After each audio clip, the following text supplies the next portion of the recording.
ଲାହୋରରେ ପ୍ରଦତ୍ତ ସ୍ୱାମୀ ବିବେକାନନ୍ଦଙ୍କ ବକ୍ତୃତା ବେଦାନ୍ତର ତୃତୀୟ ଭାଗ। ସ୍ୱାମୀ ବିବେକାନନ୍ଦ କହୁଛନ୍ତି, ଆମେ କ'ଣ ଏହି ବ୍ରହ୍ମକୁ ଜାଣିପାରୁ? ମୁଁ ତୁମମାନଙ୍କୁ ପୂର୍ବରୁ ସଂହିତାରେ ଅନନ୍ତର ବର୍ଣ୍ଣନା କଥା କହିଛି। ଏଠାରେ ତାହାର ଠିକ୍ ବିପରୀତ। ଏଠାରେ ଅନ୍ତର୍ଜଗତର ଅନନ୍ତ ଜ୍ଞାନର ଚେଷ୍ଟା। ସଂହିତାରେ ବହିର୍ଜଗତର ଅନନ୍ତ ବର୍ଣ୍ଣନା, ଏଠାରେ ଚିନ୍ତା ଜଗତର ଭାବ ଜଗତର ଅନନ୍ତ ବର୍ଣ୍ଣନା। ସଂହିତାରେ ଆସ୍ତିକ ଭାବଦ୍ୟୋତକ ଭାଷାରେ ଅନନ୍ତ ବର୍ଣ୍ଣନାର ଚେଷ୍ଟା ହୋଇଥିଲା। ଏଠାରେ ସେ ଭାଷା ଅଣ୍ଟିଲା ନାହିଁ। ନାସ୍ତିକ ଭାବାତ୍ମକ ଭାଷାରେ ଅନନ୍ତ ବର୍ଣ୍ଣନାର ଚେଷ୍ଟା ହେଲା। ଏହି ଜଗତ ବ୍ରହ୍ମାଣ୍ଡ ରହିଛି, ସ୍ୱୀକାର କଲି ଏହା ବ୍ରହ୍ମ। ଆମେ କ'ଣ ଏହା ଜାଣିପାରୁ? ନା। ତୁମମାନଙ୍କୁ ଏହି ବିଷୟଟି ସ୍ପଷ୍ଟ ରୂପେ ବୁଝିବାକୁ ହେବ। ପୁନଃ ପୁନଃ ତୁମମାନଙ୍କ ମନରେ ଏହି ସନ୍ଦେହ ଆସିବ, ଯଦି ଏହା ବ୍ରହ୍ମ ହୁଏ, ତେବେ ଆମେ କିପରି ଏହାକୁ ଜାଣିପାରିବୁ? ବିଜ୍ଞାତାରମରେ ଜ୍ଞେନ ବିଜାନିୟାତ୍। ହେ ମୈତ୍ରେୟୀ, ବିଜ୍ଞାତାକୁ କିପରି ଜାଣିବ? ଚକ୍ଷୁ ସକଳ ବସ୍ତୁ ଦେଖିଥାଏ। ଚକ୍ଷୁ କ'ଣ ନିଜକୁ କେବେ ଦେଖିପାରେ? ପାରେ ନାହିଁ, କାରଣ ଜ୍ଞାନ କ୍ରିୟା ହିଁ ଗୋଟିଏ ନିମ୍ନ ଅବସ୍ଥା। ହେ ଆର୍ଯ୍ୟ ସନ୍ତାନଗଣ, ତୁମମାନଙ୍କୁ ଏହି ବିଷୟଟି ବିଶେଷ ଭାବରେ ସ୍ମରଣ ରଖିବାକୁ ହେବ, କାରଣ ଏହି ତତ୍ତ୍ୱଟି ଭିତରେ ଅନେକ ଜ୍ଞାତବ୍ୟ ତଥ୍ୟ ଅଛି। ତୁମମାନଙ୍କ ନିକଟକୁ ଯେଉଁ ସମସ୍ତ ପାଶ୍ଚାତ୍ୟ ଦେଶୀୟ ପ୍ରଲୋଭନ ଆସିଥାଏ, ସେଗୁଡ଼ିକର ଏହା ହିଁ ଏକମାତ୍ର ଦାର୍ଶନିକ ଭିତ୍ତି ଯେ ଇନ୍ଦ୍ରିୟ ଜ୍ଞାନ ଅପେକ୍ଷା ଉଚ୍ଚତର ଜ୍ଞାନ ନାହିଁ। ପ୍ରାଚ୍ୟ ଦେଶର କିନ୍ତୁ ଅନ୍ୟ ଭାବ। ଆମମାନଙ୍କର ବେଦ କହୁଛି ଯେ ଏହି ବସ୍ତୁ ଜ୍ଞାନ ବସ୍ତୁ ଅପେକ୍ଷା ନିମ୍ନ ସ୍ଥାନୀୟ, କାରଣ ଜ୍ଞାନ ଅର୍ଥ ଗୋଟିଏ ବାଡ଼ ଦେବା ବା ସୀମାବଦ୍ଧ ଭାବ ବୁଝିବାକୁ ହେବ। ଯେତେବେଳେ ତୁମେ କୌଣସି ବସ୍ତୁକୁ ଜାଣିବାକୁ ଚାହଁ, ସେତେବେଳେ ଏହା ତୁମର ମନ ଦ୍ୱାରା ସୀମାବଦ୍ଧ ହୋଇଯାଏ। ପୂର୍ବ କଥିତ ଦୃଷ୍ଟାନ୍ତରେ ଯେପରି ସୁକ୍ତିରୁ ମୁକ୍ତା ନିର୍ମିତ ହେବାର କୁହାଯାଇଛି, ସେହି ବିଷୟ ଚିନ୍ତା କର, ତାହେଲେ ବୁଝିବ ଜ୍ଞାନ ଅର୍ଥ କିପରି ସୀମାବଦ୍ଧ କରିବା। ଗୋଟିଏ ବସ୍ତୁ ଆହରଣ କରି ତୁମର ସ୍ୱ ଅନୁଭୂତିରେ ଆରୂଢ଼ କଲେ ତାହାର ସମଗ୍ର ଭାବଟି ଜାଣି ହେଲା ନାହିଁ। ସମସ୍ତ ଜ୍ଞାନ ସମ୍ବନ୍ଧରେ ହିଁ ଏ କଥା ଖାଟିବ। ତାହା ହିଁ ଯଦି ହୁଏ, ଜ୍ଞାନ ଅର୍ଥ ଯଦି ସୀମାବଦ୍ଧ କରିବା ବୁଝାଏ, ତେବେ ଅନନ୍ତ ସମ୍ବନ୍ଧରେ ତୁମେ କ'ଣ ତାହା କରିପାର? ଯିଏ ସକଳ ଜ୍ଞାନର ଉପାଦାନ, ଯାହାଙ୍କୁ ଛାଡ଼ି ତୁମେ କୌଣସି ପ୍ରକାର ଜ୍ଞାନ ଲାଭ କରିପାରିବ ନାହିଁ, ଯାହାଙ୍କର କୌଣସି ଗୁଣ ନାହିଁ, ଯିଏ ସମଗ୍ର ଜଗତର ଏବଂ ଆମମାନଙ୍କ ଆତ୍ମାର ସାକ୍ଷୀ ସ୍ୱରୂପ, ତାଙ୍କ ସମ୍ବନ୍ଧରେ ତୁମେ ଏହା କିପରି କହିପାରିବ? ତାହାଙ୍କୁ ତୁମେ କିପରି ଜାଣିବ? କି ଉପାୟରେ ତାହାଙ୍କୁ ବାନ୍ଧିବ? ଯାହା କିଛି ଦେଖୁଛ, ଏହି ସମଗ୍ର ଜଗତ ପ୍ରପଞ୍ଚ ଅନନ୍ତଙ୍କୁ ଜାଣିବାର ଏହିପରି ଚେଷ୍ଟା ବୃଥା ମାତ୍ର। ଯେପରି ଏହି ଅନନ୍ତ ଆତ୍ମା ନିଜ ମୁଖ ଦର୍ଶନର ଚେଷ୍ଟା କରୁଛନ୍ତି ଏବଂ ଆବ୍ରହ୍ମ ସ୍ତମ୍ଭ ସକଳ ପ୍ରାଣୀ ଯେପରି ତାଙ୍କର ମୁଖର ପ୍ରତିବିମ୍ବ ଧରିବା ପାଇଁ ଦର୍ପଣ ସ୍ୱରୂପ ଏକ ଏକ କରି ଏକ ଏକ ଦର୍ପଣରେ ନିଜ ମୁଖର ପ୍ରତିବିମ୍ବ ଦର୍ଶନ କରିବାର ଚେଷ୍ଟା କରି ସେଗୁଡ଼ିକୁ ଉପଯୁକ୍ତ ନ ଦେଖି ଅବଶେଷରେ ମନୁଷ୍ୟ ଦେହରେ ସେ ବୁଝିପାରନ୍ତି ଯେ ଏହିସବୁ ସସୀମ ଅନନ୍ତ କେବେ ଶାନ୍ତ ମଧ୍ୟରେ ଆତ୍ମପ୍ରକାଶ କରିପାରେ ନାହିଁ। ସେତେବେଳେ ପଶ୍ଚାତ୍ ଦିଗକୁ ଯାତ୍ରା ଆରମ୍ଭ। ଏହାକୁ ହିଁ ତ୍ୟାଗ ବା ବୈରାଗ୍ୟ ବୋଲି କହନ୍ତି। ଇନ୍ଦ୍ରିୟଠାରୁ ପଛକୁ ହଟି ଆସ, ଇନ୍ଦ୍ରିୟ ଅଭିମୁଖେ ଯାଉ ନାହିଁ। ଏହା ହିଁ ବୈରାଗ୍ୟର ମୂଳତତ୍ତ୍ୱ। ଏହା ହିଁ ସର୍ବପ୍ରକାର ନୀତିର ମୂଳମନ୍ତ୍ର। ଏହା ହିଁ ସର୍ବପ୍ରକାର କଲ୍ୟାଣର ମୂଳମନ୍ତ୍ର। କାରଣ ତୁମମାନଙ୍କୁ ଅବଶ୍ୟ ସ୍ମରଣ ରଖିବାକୁ ହେବ, ତପସ୍ୟାରେ ହିଁ ଜଗତର ସୃଷ୍ଟି, ତ୍ୟାଗରେ ହିଁ ଜଗତର ଉତ୍ପତ୍ତି। ପୁଣି ତୁମେ ଯେତିକି ପଶ୍ଚାତ୍ ଦିଗକୁ ଧାବିତ ହେବ, ସେତିକି ତୁମ ସମକ୍ଷରେ ଧୀରେ ଧୀରେ ବିଭିନ୍ନ ରୂପ ବିଭିନ୍ନ ଦେହ ପ୍ରକାଶିତ ହେବାକୁ ଲାଗିବ। ଗୋଟି ଗୋଟି ହୋଇ ସେଗୁଡ଼ିକୁ ପରିତ୍ୟକ୍ତ ହେବ। ଅବଶେଷରେ ତୁମେ ପ୍ରକୃତରେ ଯାହା ତାହା ହିଁ ରହିବ ଏହା ହିଁ ମୋକ୍ଷ। ଏହି ତତ୍ତ୍ୱଟି ଆମମାନଙ୍କୁ ବୁଝିବାକୁ ହେବ। ବୃହଦାରଣ୍ୟକ ଉପନିଷଦରେ ଅଛି, ବିଜ୍ଞାତାରମରେ କେନ ବିଜାନିୟାତ୍। ବିଜ୍ଞାତାଙ୍କୁ କିପରି ଜାଣିବ? ଜ୍ଞାତାଙ୍କୁ କେବେ ଜାଣି ହୁଏ ନାହିଁ। କାରଣ ଯଦି ତାହାଙ୍କୁ ଜଣାଯାଇପାରନ୍ତା ତାହେଲେ ସେ ଆଉ ଜ୍ଞାତା ହୋଇ ରହିନଥାନ୍ତେ। ଦର୍ପଣରେ ଯଦି ତୁମେ ତୁମ ଚକ୍ଷୁର ପ୍ରତିବିମ୍ବ ଦେଖ, ତାହାକୁ ତୁମେ କେବେ ଚକ୍ଷୁ ବୋଲି କହିପାର ନାହିଁ। ତାହା ଅନ୍ୟ କିଛି, ତାହା କେବଳ ପ୍ରତିବିମ୍ବ ମାତ୍ର। ବର୍ତ୍ତମାନ କଥା ଏହି, ଯଦି ଏହି ଆତ୍ମା, ଏହି ଅନନ୍ତ ସର୍ବବ୍ୟାପୀ ପୁରୁଷ ସାକ୍ଷୀ ମାତ୍ର ହେଲେ, ତେବେ ଆଉ କ'ଣ ହେଲା? ଏହା ତ ଆମମାନଙ୍କ ପରି ଚଲାବୁଲା କରି ଜୀବନ ଧାରଣ କରିପାରେ ନାହିଁ ଓ ଜଗତକୁ ସମ୍ଭୋଗ କରିପାରେ ନାହିଁ। ସାକ୍ଷୀ ସ୍ୱରୂପ ଯେ କିପରି ଆନନ୍ଦ ସମ୍ଭୋଗ କରିପାରେ, ଲୋକେ ସେ କଥା ବୁଝିପାରନ୍ତି ନାହିଁ। ହେ ହିନ୍ଦୁଗଣ, ତୁମେ ସମସ୍ତେ ସାକ୍ଷୀ ସ୍ୱରୂପ।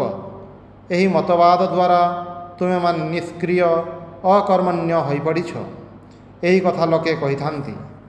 ସେମାନଙ୍କ କଥାର ଉତ୍ତର ଏହି, ଯିଏ ସାକ୍ଷୀ ସ୍ୱରୂପ ସେ ପ୍ରକୃତ ପକ୍ଷେ ଆନନ୍ଦ ସମ୍ଭୋଗ କରିପାରନ୍ତି। କୌଣସି ସ୍ଥାନରେ ଯଦି ଗୋଟାଏ କୁସ୍ତି ହୁଏ, ତାହେଲେ ଏହି କୁସ୍ତିର ଆନନ୍ଦ ଭୋଗ ବେଶୀ କରନ୍ତି କେଉଁମାନେ? ଯେଉଁମାନେ କୁସ୍ତି କରୁଛନ୍ତି ସେମାନେ ନା ଦର୍ଶକମାନେ? ଏହି ଜୀବନରେ ତୁମେ ଯେତିକି କୌଣସି ବିଷୟରେ ସାକ୍ଷୀ ସ୍ୱରୂପ ହୋଇ ରହିବ, ସେତିକି ତୁମେ ଏଥିରୁ ଅଧିକ ଆନନ୍ଦ ଭୋଗ କରିବ। ଏହା ହିଁ ପ୍ରକୃତ ଆନନ୍ଦ ଏବଂ ଏହି କାରଣରୁ ସେତେବେଳେ ତୁମର ଅନନ୍ତ ଆନନ୍ଦ ସମ୍ଭବ। ଯେତେବେଳେ ତୁମେ ଏହି ଜଗତ୍ ବ୍ରହ୍ମାଣ୍ଡର ସାକ୍ଷୀ ସ୍ୱରୂପ ହେବ, ସେତିକି ବେଳେ ତୁମେ ମୁକ୍ତ ପୁରୁଷ ପଦବାଚ୍ୟ। ଯିଏ ସାକ୍ଷୀ ସ୍ୱରୂପ ସେ କେବଳ ନିଷ୍କାମ ଭାବରେ ସ୍ୱର୍ଗକୁ ଯିବାର ବାସନା ନ ରଖି ନିନ୍ଦା ସ୍ତୁତିରେ ସମଜ୍ଞାନ ହୋଇ କାର୍ଯ୍ୟ କରିପାରେ। ଯିଏ ସାକ୍ଷୀ ସ୍ୱରୂପ ସେ କେବଳ ଆନନ୍ଦ ଭୋଗ କରିପାରେ, ଅନ୍ୟ କେହି ନୁହେଁ। ଅଦ୍ୱୈତବାଦର ନୈତିକ ଭାଗ ଆଲୋଚନା କରିବା ବେଳେ ଦାର୍ଶନିକ ଓ ନୈତିକ ଭାଗ ମଧ୍ୟରେ ଆଉ ଗୋଟିଏ ବିଷୟ ଆସିଥାଏ, ଏହା ମାୟାବାଦ। ଅଦ୍ୱୈତବାଦର ଅନ୍ତର୍ଗତ ଗୋଟିଏ ଗୋଟିଏ ବିଷୟ ବୁଝିବାକୁ ବର୍ଷ ବର୍ଷ ବିତିଯାଏ, ବୁଝାଇବା ପାଇଁ ଆହୁରି ଅଧିକ ସମୟ ଲାଗେ। ଅତଏବ ମୋତେ ସାମାନ୍ୟ ଭାବରେ ଏହାର ଉଲ୍ଲେଖ କରି ନିରସ୍ତ ହେବାକୁ ପଡ଼ିବ। ଏହି ମାୟାବାଦ ବୁଝିବା ବଡ଼ କଠିନ। ମୋଟାମୋଟି ମୁଁ ତୁମମାନଙ୍କୁ କହୁଛି ଯେ ମାୟାବାଦ ପ୍ରକୃତ ପକ୍ଷେ ବାଦ ବା ମତବିଶେଷ ନୁହେଁ, ଏହା ଦେଶକାଳ ନିମିତ୍ତର ନାମ। ଆହୁରି ସଂକ୍ଷେପରେ ଏହାକୁ ନାମ ରୂପ କହନ୍ତି। ସମୁଦ୍ର ଓ ସମୁଦ୍ରର ତରଙ୍ଗ ମଧ୍ୟରେ ପ୍ରଭେଦ କେବଳ ନାମ ରୂପରେ ଏବଂ ତରଙ୍ଗ ଠାରୁ ଏହି ନାମ ରୂପର କୌଣସି ପୃଥକ ସତ୍ତା ନାହିଁ। ନାମ ରୂପ ତରଙ୍ଗ ସହିତ ବିଦ୍ୟମାନ। ତରଙ୍ଗ ଅନ୍ତର୍ହିତ ହୋଇଯାଇପାରେ ଏବଂ ତରଙ୍ଗର ଅନ୍ତର୍ଗତ ନାମ ରୂପ ଯଦି ଚିରକାଳ ପାଇଁ ଅନ୍ତର୍ହିତ ହୋଇଯାଏ, ତେବେ ମଧ୍ୟ ସେହି ପରିମାଣ ଜଡ଼ ହିଁ ରହିବ। ଅତଏବ ଏହି ମାୟା ହିଁ ମୋର ଓ ତୁମ ମଧ୍ୟରେ, ଜୀବଜନ୍ତୁ ଓ ମାନବ ମଧ୍ୟରେ, ଦେବତା ଓ ମାନବ ମଧ୍ୟରେ ପ୍ରଭେଦ ରଖିଛି। ପ୍ରକୃତ ପକ୍ଷେ ଏହି ମାୟା ହିଁ ଯେପରି ଆତ୍ମାକୁ ଲକ୍ଷ ଲକ୍ଷ ପ୍ରାଣୀ ମଧ୍ୟରେ ଆବଦ୍ଧ କରିଛି ଏବଂ ଏହି ମାୟା ନାମ ରୂପ ବ୍ୟତୀତ ଆଉ କିଛି ନୁହେଁ। ଯଦି ଏଗୁଡ଼ିକୁ ପରିତ୍ୟାଗ କର, ନାମ ରୂପ ଦୂର କରିଦିଅ, ତେବେ ଏହା ଚିରକାଳ ପାଇଁ ଅନ୍ତର୍ହିତ ହେବ। ସେତେବେଳେ ତୁମେ ପ୍ରକୃତରେ ଯାହା ତାହା ହିଁ ରହିବ। ଏହାକୁ ହିଁ ମାୟା କହନ୍ତି। ଏହା କୌଣସି ମତବାଦ ନୁହେଁ, ଏହା ଜଗତର ଘଟଣାବଳୀର ସ୍ୱରୂପ ବର୍ଣ୍ଣନା ମାତ୍ର। ବାସ୍ତବବାଦୀଗଣ କହନ୍ତି ଏହି ଜଗତର ଅସ୍ତିତ୍ୱ ରହିଛି। ସେମାନେ ବିଚରା ଅଜ୍ଞ ବାଳକବତ୍। ସେ ଯେଉଁ ଜଗତକୁ ସତ୍ୟ ବୋଲି କହେ, ସେ ଏହି ଅର୍ଥରେ କହେ ଯେ ଏହି ଟେବୁଲ ବା ଅନ୍ୟାନ୍ୟ ବସ୍ତୁର ନିରପେକ୍ଷ ସତ୍ତା ଅଛି। ଏମାନଙ୍କ ଅସ୍ତିତ୍ୱ ଜଗତ ବ୍ରହ୍ମାଣ୍ଡର ଅନ୍ୟ କୌଣସି ବସ୍ତୁର ଅସ୍ତିତ୍ୱ ଉପରେ ନିର୍ଭର କରେ ନାହିଁ। ଯଦି ଏହି ସମଗ୍ର ଜଗତ ବିନଷ୍ଟ ହୋଇଯାଏ, ତଥାପି ଏହା ବା ଅନ୍ୟାନ୍ୟ ବସ୍ତୁ ଯେପରି ରହିଛି ଠିକ୍ ସେହିପରି ରହିବ। ସାମାନ୍ୟ ଜ୍ଞାନ ଲାଭ କଲେ ହିଁ ସେ ବୁଝିବ ଏହା କେବେ ହୋଇପାରେ ନାହିଁ। ଏହି ଇନ୍ଦ୍ରିୟଗ୍ରାହ୍ୟ ଜଗତର ସବୁକିଛି ପରସ୍ପର ଉପରେ ନିର୍ଭର କରେ। ଏଗୁଡ଼ିକ ପରସ୍ପର ଆପେକ୍ଷିକ। ଅତଏବ ଆମମାନଙ୍କ ବସ୍ତୁଜ୍ଞାନର ତିନି ଗୋଟି ସୋପାନ ଅଛି। ପ୍ରଥମ, ପ୍ରତ୍ୟେକ ବସ୍ତୁ ସ୍ୱତନ୍ତ୍ର, ପରସ୍ପରଠାରୁ ପୃଥକ। ଦ୍ୱିତୀୟ, ସକଳ ବସ୍ତୁ ମଧ୍ୟରେ ପରସ୍ପରର ସମ୍ବନ୍ଧ ବିଦ୍ୟମାନ। ଏବଂ ଶେଷ ସୋପାନ, ଗୋଟିଏ ମାତ୍ର ବସ୍ତୁ ଅଛି, ତାହାକୁ ଆମେ ନାନା ରୂପରେ ଦେଖୁଛୁ। ଅଜ୍ଞ ବ୍ୟକ୍ତିର ପ୍ରାଥମିକ ଈଶ୍ୱର ଧାରଣା ଏହି ଯେ ସେ ଏହି ବ୍ରହ୍ମାଣ୍ଡ ବାହାରେ କୌଣସି ସ୍ଥାନରେ ରହିଛନ୍ତି। ଅର୍ଥାତ୍ ସେତେବେଳେ ଈଶ୍ୱର ଧାରଣା ଖୁବ୍ ମାନବୀୟ ଭାବାପନ୍ନ। ମନୁଷ୍ୟ ଯାହା କରେ ସେ ତାହା ହିଁ କରନ୍ତି, ତେବେ ଅପେକ୍ଷାକୃତ ଉତ୍କୃଷ୍ଟ ଧରଣରେ କରନ୍ତି। ଆମେ ପୂର୍ବରୁ ଦେଖିଛୁ ଏପରି ଈଶ୍ୱରଙ୍କୁ ଅଳ୍ପ କଥାରେ କିପରି ଅଯୌକ୍ତିକ ଓ ଅପର୍ଯ୍ୟାପ୍ତ ବୋଲି ପ୍ରମାଣ କରିଦିଆଯାଇପାରେ। ଈଶ୍ୱର ସମ୍ବନ୍ଧରେ ଦ୍ୱିତୀୟ ଧାରଣା ଏହି ଯେ ଗୋଟିଏ ଶକ୍ତି ରହିଛି, ସର୍ବତ୍ର ତାହାର ପ୍ରକାଶ। ସେ ପ୍ରକୃତରେ ସଗୁଣ ଈଶ୍ୱର। ଚଣ୍ଡୀରେ ଏହାଙ୍କ କଥା ହିଁ ଲିଖିତ ଅଛି। କିନ୍ତୁ ଏହା ଲକ୍ଷ୍ୟ କରୁଥିବ ଯେ ଏହି ଈଶ୍ୱର କେବଳ ସମସ୍ତ କଲ୍ୟାଣକର ଗୁଣରାଶିର ନିଧାନ ନୁହନ୍ତି। ଈଶ୍ୱର ଓ ଶୈତାନ ଦୁଇଟି ଦେବତା ରହିପାରନ୍ତି ନାହିଁ। ଗୋଟିଏ ଈଶ୍ୱରଙ୍କ ଅସ୍ତିତ୍ୱ ସ୍ୱୀକାର କରିବାକୁ ହେବ ଏବଂ ତାଙ୍କୁ ଭରସା କରି ଭଲ ମନ୍ଦ ଉଭୟ କହିବାକୁ ହେବ। ଏବଂ ଏହି ଯୁକ୍ତିସଙ୍ଗତ ମତ ସ୍ୱୀକାର କଲେ ତହିଁରୁ ଯେଉଁ ସ୍ୱାଭାବିକ ସିଦ୍ଧାନ୍ତ ବାହାରିବ ତାହା ମଧ୍ୟ ଗ୍ରହଣ କରିବାକୁ ହେବ। ଚଣ୍ଡୀରେ ଅଛି, ୟା ଦେବୀ ସର୍ବଭୂତେଷୁ ଶାନ୍ତିରୂପେଣ ସଂସ୍ଥିତା ନମସ୍ତସ୍यै ନମସ୍ତସ୍यै ନମସ୍ତସ୍यै ନମୋ ନମଃ।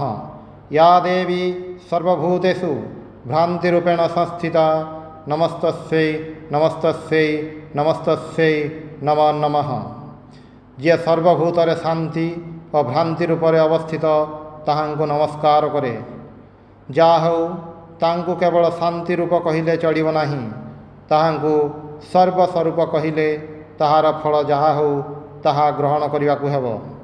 ହେ ଗାର୍ଗୀ, ଏ ଜଗତରେ ଯାହା ଆନନ୍ଦ ଦେଖିବାକୁ ପାଅ ସବୁ ତାଙ୍କର ଅଂଶ ମାତ୍ର। ତୁମେ ଏହାଙ୍କ ଦ୍ୱାରା ଯାହା ଇଚ୍ଛା କାର୍ଯ୍ୟ କରିପାର। ମୋର ସମ୍ମୁଖବର୍ତ୍ତୀ ଏହି ଆଲୋକରେ ତୁମେ ଜଣେ ଦରିଦ୍ର ବ୍ୟକ୍ତିକୁ 100 ଟଙ୍କା ଦେଇପାର, ପୁଣି ଆଉ ଜଣେ ଲୋକ ତୁମର ନାମରେ ଜାଲ କରିପାରେ। କିନ୍ତୁ ଆଲୋକ ଉଭୟ ପକ୍ଷରେ ସମାନ। ଏହା ହିଁ ହେଲା ଈଶ୍ୱର ଜ୍ଞାନର ଦ୍ୱିତୀୟ ସୋପାନ। ତୃତୀୟ ସୋପାନ ଏହି ଯେ ଈଶ୍ୱର ପ୍ରକୃତିର ବାହାରେ ନାହାନ୍ତି, ଭିତରେ ମଧ୍ୟ ନାହାନ୍ତି। କିନ୍ତୁ ଈଶ୍ୱର, ପ୍ରକୃତି, ଆତ୍ମା, ଜଗତ ଏଗୁଡ଼ିକ ଏକ ପର୍ଯ୍ୟାୟର ଶବ୍ଦ। ଦୁଇଟି ବସ୍ତୁ ପ୍ରକୃତ ପକ୍ଷେ ନାହିଁ। କେତେଗୁଡ଼ିଏ ଦାର୍ଶନିକ ଶବ୍ଦ ହିଁ ତୁମକୁ ପ୍ରତାରିତ କରିଛି। ତୁମେ କଳ୍ପନା କରୁଛ ତୁମେ ଶରୀର, ପୁଣି ଆତ୍ମା, ପୁଣି ତୁମେ ଏକ ସଙ୍ଗେ ଏହି ଶରୀର ଓ ଆତ୍ମା ହୋଇ ରହିଛ। ତାହା କିପରି ହୋଇପାରେ?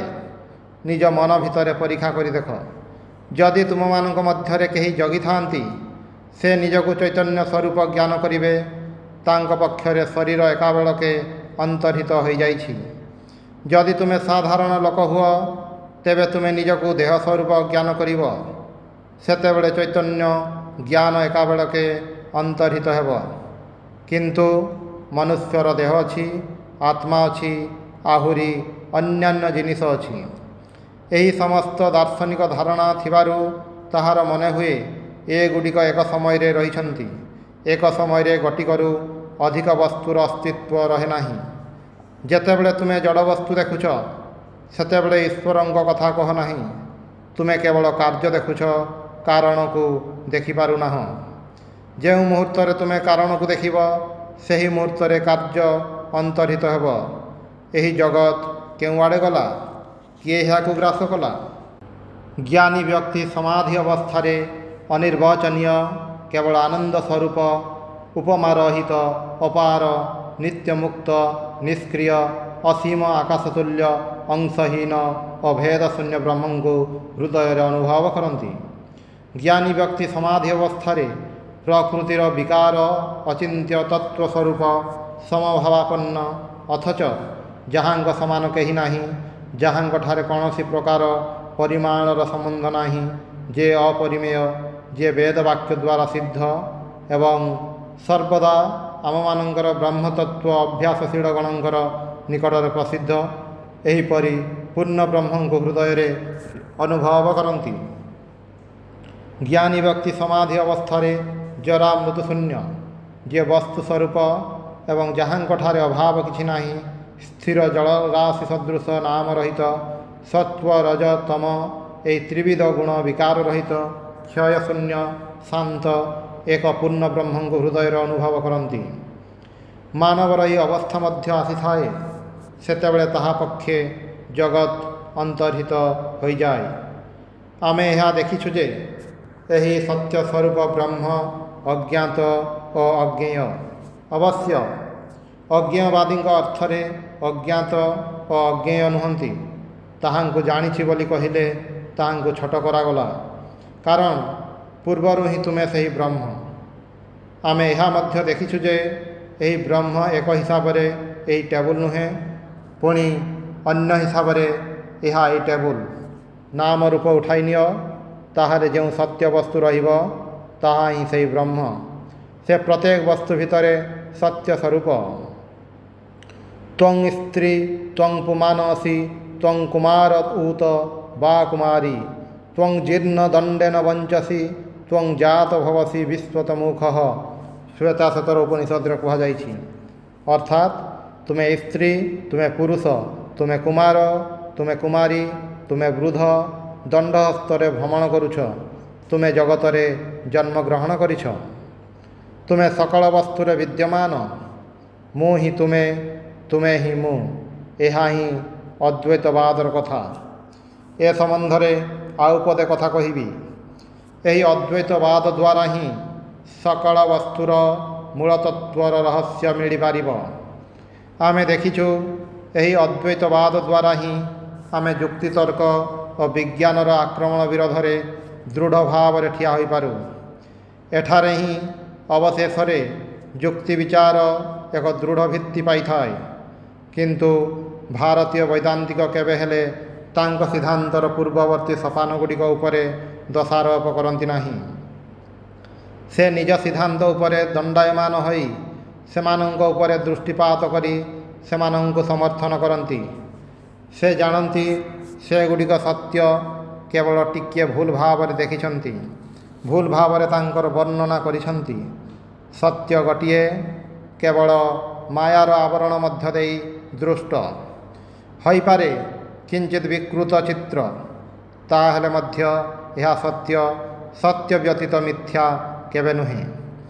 ସେହି ଏକ ବ୍ରହ୍ମ ଯାହାଙ୍କୁ ଅଜ୍ଞ ବ୍ୟକ୍ତି ପ୍ରକୃତିର ବହିର୍ଦେଶରେ ଅବସ୍ଥିତ ବୋଲି କହନ୍ତି, ଯାହାଙ୍କୁ ଅଳ୍ପଜ୍ଞ ବ୍ୟକ୍ତି ଜଗତର ଅନ୍ତର୍ଯାମୀ ସ୍ୱରୂପ ଦେଖନ୍ତି, ଯାହାଙ୍କୁ ଜ୍ଞାନୀ ବ୍ୟକ୍ତି ନିଜ ଆତ୍ମା ସ୍ୱରୂପ ଓ ସମଗ୍ର ଜଗତ ସ୍ୱରୂପ ବୋଲି ଅନୁଭବ କରନ୍ତି, ସମସ୍ତ ହିଁ ଏକ ବସ୍ତୁ, ଏକ ବସ୍ତୁ ବିଭିନ୍ନ ଭାବରେ ଦୃଷ୍ଟ, ମାୟାର ବିଭିନ୍ନ କାଚ ମଧ୍ୟ ଦେଇ ଦୃଷ୍ଟ, ବିଭିନ୍ନ ମନ ଦ୍ୱାରା ଦୃଷ୍ଟ ଏବଂ ବିଭିନ୍ନ ମନ ଦ୍ୱାରା ଦୃଷ୍ଟ ବୋଲି ଏହି ସମସ୍ତ ବିଭିନ୍ନତା।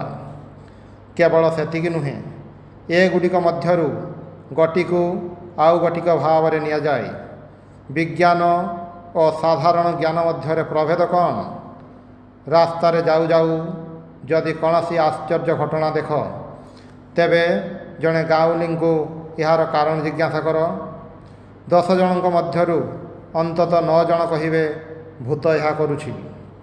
ସେ ସର୍ବଦା ହିଁ ଭୂତ ଦେଖୁଛି, କାରଣ ଅଜ୍ଞାନର ସ୍ୱଭାବ ହେଉଛି କାରଣ ବାହାରେ କାର୍ଯ୍ୟର ଅନୁସନ୍ଧାନ କରିବା। ଗୋଟାଏ ଢେଲା ପଡ଼ିଲେ ସେ କହେ ଭୂତ ବା ଦୈତ୍ୟ ଏହା ଫିଙ୍ଗୁଛି, ବୈଜ୍ଞାନିକ କହେ ଏହା ପ୍ରକୃତିର ନିୟମ, ମାଧ୍ୟାକର୍ଷଣ।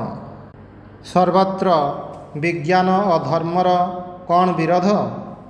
ପ୍ରଚଳିତ ଧର୍ମସମୂହ ବହିର୍ମୁଖୀ ବ୍ୟାଖ୍ୟାରେ ଏତେ ଦୂର ଆଚ୍ଛନ୍ନ ଯେ ସୂର୍ଯ୍ୟଙ୍କ ଅଧିଷ୍ଠାତ୍ରୀ ଦେବତା, ଚନ୍ଦ୍ରଙ୍କ ଅଧିଷ୍ଠାତ୍ରୀ ଦେବତା, ଏହିପରି ଅନନ୍ତ ଦେବତା, ଆଉ ଯାହା କିଛି ଘଟଣା ହେଉଛି ସବୁ ଗୋଟିଏ ନା ଗୋଟିଏ ଦେବତା ବା ଭୂତ କରୁଛି। ଏହାର ମୋଟ କଥା ଏହି ଯେ ଧର୍ମ କୌଣସି ବସ୍ତୁର କାରଣ ସେହି ବସ୍ତୁର ବାହାରେ ଅନ୍ୱେଷଣ କରେ ଏବଂ ବିଜ୍ଞାନ ତାହାର କାରଣ ସେହି ବସ୍ତୁ ଭିତରେ ହିଁ ଅନ୍ୱେଷଣ କରେ। ବିଜ୍ଞାନ ଯେପରି ଧୀରେ ଧୀରେ ଅଗ୍ରସର ହେଉଛି, ସେତିକି ଏହା କାର୍ଯ୍ୟସମୂହର ବ୍ୟାଖ୍ୟା ଭୂତ ପ୍ରେତ ହାତରୁ ଛଡ଼ାଇ ନେଉଛି। ପୁଣି ଯେହେତୁ ଧର୍ମ ରାଜ୍ୟରେ ଅଦ୍ୱୈତବାଦ ଏହା ସାଧନ କରିଛି। ସେହି ହେତୁ ଏହା ହିଁ ସର୍ବାପେକ୍ଷା ଅଧିକ ବୈଜ୍ଞାନିକ ଧର୍ମ। ଏହି ଜଗତ ବ୍ରହ୍ମାଣ୍ଡ ବାହାରର କୌଣସି ଈଶ୍ୱରଙ୍କ ଦ୍ୱାରା ସୃଷ୍ଟ ହୋଇନାହିଁ। ଜଗତର ବହିର୍ଦେଶରେ ଅବସ୍ଥିତ କୌଣସି ଦୈତ୍ୟ ଏହା ସୃଷ୍ଟି କରିନାହିଁ, କିନ୍ତୁ ଏହା ନିଜେ ନିଜେ ସୃଷ୍ଟ ହେଉଛି। ଛାଏଁ ଛାଏଁ ଏହାର ପ୍ରକାଶ ହେଉଛି, ନିଜେ ନିଜେ ପ୍ରଳୟ ହେଉଛି। ଏକ ଅନନ୍ତ ସତ୍ତା ବ୍ରହ୍ମ ତତ୍ତ୍ୱମସି ଶ୍ୱେତକେତ। ହେ ଶ୍ୱେତକେତ, ତୁମେ ହିଁ ତାହା। ଏହିପରି ତୁମେମାନେ ଦେଖୁଛ, ଏହା ହିଁ କେବଳ ଏକମାତ୍ର ବୈଜ୍ଞାନିକ ଧର୍ମ, ଅନ୍ୟ କେହି ନୁହେଁ। ବର୍ତ୍ତମାନ ଏହି ଅର୍ଦ୍ଧଶିକ୍ଷିତ ଭାରତରେ ବିଜ୍ଞାନର ପ୍ରତ୍ୟହ ଯେଉଁ ବୟାନ ଚାଲିଛି, ପ୍ରତ୍ୟହ ମୁଁ ଯେଉଁ ଯୁକ୍ତିର ଦ୍ୱାହି ଶୁଣୁଛି, ସେଥିରୁ ମୁଁ ଆଶା କରୁଛି ତୁମେମାନେ ଦଳ ଦଳ ହୋଇ ଅଦ୍ୱୈତବାଦୀ ହେବ ଏବଂ ବହୁଜନ ହିତାୟ ବହୁଜନ ସୁଖାୟ ଜଗତରେ ଏହାକୁ ପ୍ରଚାର କରିବା ପାଇଁ ସାହସୀ ହେବ। ଯଦି ତାହା ନପାର, ତେବେ ତୁମମାନଙ୍କୁ ମୁଁ କାପୁରୁଷ ବୋଲି ସ୍ଥିର କରିବି। ଯଦି ତୁମମାନଙ୍କର ଏହିପରି ଦୁର୍ବଳତା ଥାଏ, ଯଦି ତୁମେ ଏକାବେଳକେ ପ୍ରକୃତ ସତ୍ୟ ସ୍ୱୀକାର କରିବାକୁ ଭୟ ପାଉ ବୋଲି ଏହାକୁ ଅବଲମ୍ବନ କରିନପାର, ତେବେ ଅନ୍ୟକୁ ମଧ୍ୟ ସେହିପରି ସ୍ୱାଧୀନତା ଦିଅ। ଗରିବ ମୂର୍ତ୍ତି ପୂଜକକୁ ଏକାବେଳକେ ଉଡ଼ାଇ ଦେବା ପାଇଁ ଚେଷ୍ଟା କର ନାହିଁ। ତାକୁ ଗୋଟିଏ ଦୈତ୍ୟ ବୋଲି ପ୍ରତିପନ୍ନ କରିବାର ଚେଷ୍ଟା କର ନାହିଁ, ଯାହା ସହିତ ତୁମମାନଙ୍କର ମତ ସମ୍ପୂର୍ଣ୍ଣ ମିଳେ ନାହିଁ। ତାହା ନିକଟକୁ ତୁମର ମତ ପ୍ରଚାର କରିବାକୁ ଯାଉ ନାହିଁ। ପ୍ରଥମେ ଏହା ବୁଝି ରଖ ଯେ ତୁମେ ନିଜେ ଦୁର୍ବଳ। ଯଦି ସମାଜର ଭୟ ପାଅ, ଯଦି ତୁମମାନଙ୍କର ନିଜ ପ୍ରାଚୀନ କୁସଂସ୍କାର ଯୋଗୁଁ ଭୟ ପାଅ, ତେବେ ଯେଉଁମାନେ ଅଜ୍ଞ ସେମାନେ ଏହି କୁସଂସ୍କାରରେ ଆହୁରି କେତେ ଭୟ ପାଇବେ।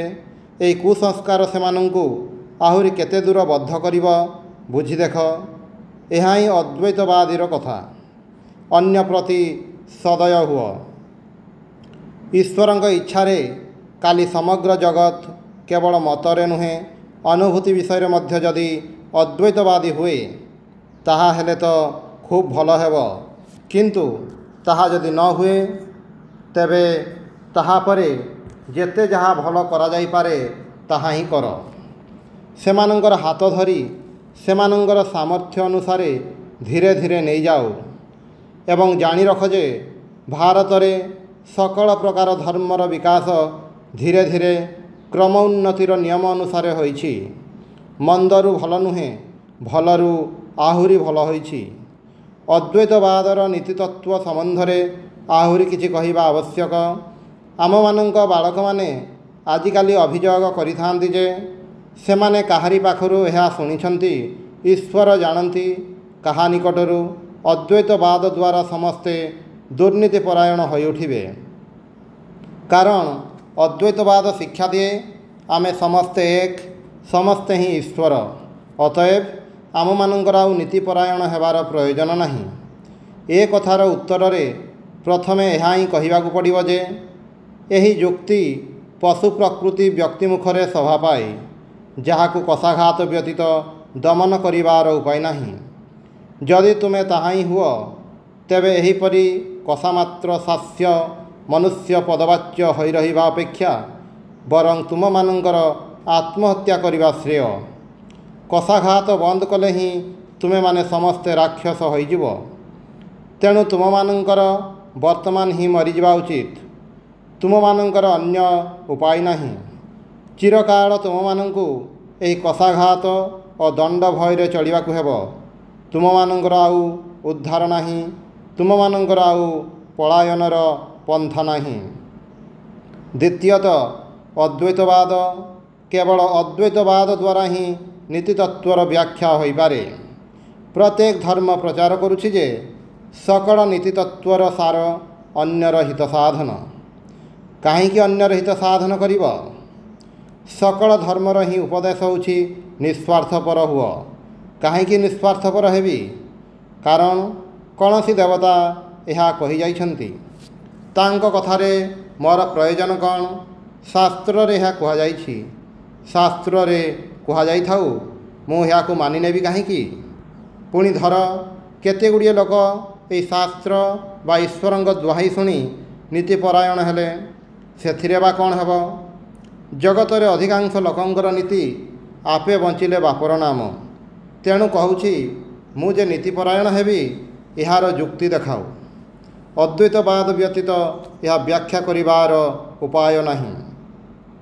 ଗୀତାରେ କୁହାଯାଇଛି, ସମଂ ପଶ୍ୟନ୍ ହି ସର୍ବତ୍ର ସମବସ୍ଥିତମ୍ ଈଶ୍ୱରମ୍ ନ ହିନସ୍ତି ଆତ୍ମନାତ୍ମାନଂ ତତ ୟାତି ପରାଙ୍ଗତିମ୍। ଅର୍ଥାତ୍ ଈଶ୍ୱରଙ୍କୁ ସର୍ବତ୍ର ସମଭାବରେ ଅବସ୍ଥିତ ଦେଖି ଆତ୍ମା ଦ୍ୱାରା ଆତ୍ମା ପ୍ରତି ହିଂସା କରନ୍ତି ନାହିଁ, ସେଥିପାଇଁ ସେ ପରମଗତି ପ୍ରାପ୍ତ ହୁଅନ୍ତି। ଅଦ୍ୱୈତବାଦ ଶିକ୍ଷା କରି ଅବଗତ ହୁଅ ଯେ ଅପରକୁ ହିଂସା କରିବାକୁ ଯାଇ ତୁମେ ନିଜ ପ୍ରତି ହିଂସା କରୁଛ। କାରଣ ସେମାନେ ସମସ୍ତେ ଯେ ତୁମେ ଜାଣ ବା ନ ଜାଣ ସମସ୍ତଙ୍କ ମାଧ୍ୟମରେ ତୁମେ କାର୍ଯ୍ୟ କରୁଛ। ସକଳ ପାଦରେ ତୁମେ ଚାଲୁଛ। ତୁମେ ହିଁ ରାଜା ରୂପେ ପ୍ରାସାଦରେ ସୁଖ ସମ୍ଭୋଗ କରୁଛ। ପୁଣି ତୁମେ ହିଁ ରାସ୍ତାର ଭିକାରୀ ରୂପରେ ଦୁଃଖମୟ ଜୀବନଯାପନ କରୁଛ। ଅଜ୍ଞ ବ୍ୟକ୍ତିଠାରେ ମଧ୍ୟ ତୁମେ, ବିଦ୍ୱାନ ଠାରେ ମଧ୍ୟ ତୁମେ, ଦୁର୍ବଳ ମଧ୍ୟରେ ତୁମେ, ସବଳ ମଧ୍ୟରେ ତୁମେ। ଏହି ତତ୍ତ୍ୱ ଅବଗତ ହୋଇ ସମସ୍ତଙ୍କ ପ୍ରତି ସହାନୁଭୂତି ସମ୍ପନ୍ନ ହୁଅ। ଯେହେତୁ ଅନ୍ୟକୁ ହିଂସା କଲେ ନିଜ ପ୍ରତି ହିଂସା କରାଯାଏ, ସେହି ହେତୁ ଅନ୍ୟ ପ୍ରତି ହିଂସାଚରଣ କଦାପି ଆମମାନଙ୍କର କର୍ତ୍ତବ୍ୟ ନୁହେଁ। ସେଥିପାଇଁ ଯଦି ମୁଁ ନ ଖାଇ ମରିଯାଏ ତାହା ମଧ୍ୟ ମୁଁ ଗ୍ରାହ୍ୟ କରେ ନାହିଁ। କାରଣ ମୁଁ ଯେତେବେଳେ ସୁଖୀ ସୁଖୀ ମରୁଛି, ସେତେବେଳେ ମୋର ଲକ୍ଷ ଲକ୍ଷ ମୁଖରେ ମୁଁ ଆହାର କରୁଛି।